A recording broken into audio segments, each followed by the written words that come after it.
నేను ఒక దైవ సేవకుడి గురించి విన్నానండి. ఒక దైవ సేవకుడి గురించి విన్నాను.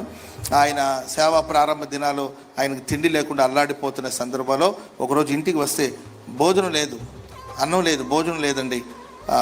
సరే ఒక చెంబులో మంచినీళ్ళు తీసుకొని ఆ నీళ్లు తాగుతున్నప్పుడు ఆయనకి ఆకలి కావచ్చు, బాధ కావచ్చు, ఏంటి ఇదే నా జీవితం, ఇలా ఎన్నో ప్రశ్నలు వచ్చినప్పటికీ కళ్ళలో నీళ్లు వచ్చిందంట. ఆ కళ్ళలో నీళ్లు ఆ చెంబులో ఉన్న నీళ్ళలో పడిందంట.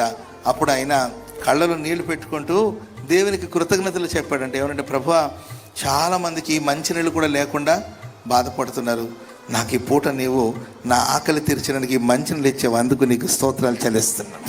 స్తోత్రం చెప్పండి, అందరు గట్టిగా చెప్పండి, గట్టిగా హల్లెలూయా, హల్లెలూయా.